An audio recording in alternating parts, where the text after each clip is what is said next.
What's up for May? 2 huge solar system highlights. Mercury transits the Sun, and Mars is closer to Earth than it has been in 11 years. Hello and welcome. I'm Jane Houston Jones from NASA's Jet Propulsion Laboratory in Pasadena, California.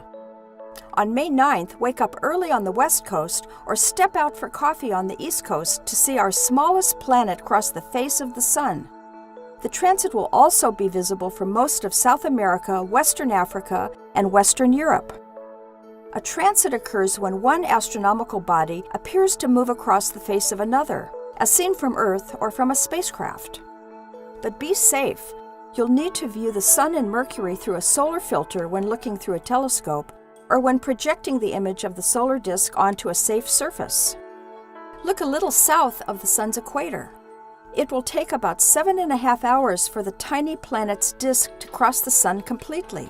Since Mercury is so tiny, it will appear as a very small round speck, whether it's seen through a telescope or projected through a solar filter. The next Mercury transit will be November 11th, 2019. 2 other May highlights involve Mars. On May 22nd, Mars opposition occurs. That's when Mars, Earth, and the Sun all line up with Earth directly in the middle. 8 days later, on May 30th, Mars and Earth are nearest to each other in their orbits around the Sun. Mars is over 500,000 miles closer to Earth at closest approach than at opposition, but you won't see much change in the diameter and brightness between these 2 dates. As Mars comes closer to Earth in its orbit, it appears larger and larger and brighter. During this time, Mars rises after the Sun sets. The best time to see Mars at its brightest is when it's highest in the sky, around midnight in May and a little earlier in June. Through a telescope, you can make out some of the dark features on the planet, some of the lighter features, and sometimes polar ice and dust storm obscured areas showing very little detail.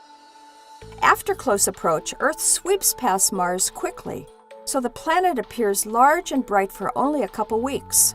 But don't worry if you missed 2016's close approach.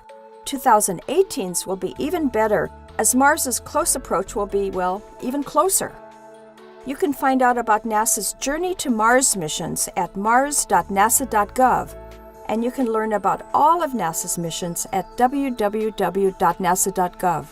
That's all for this month. I'm Jane Houston Jones.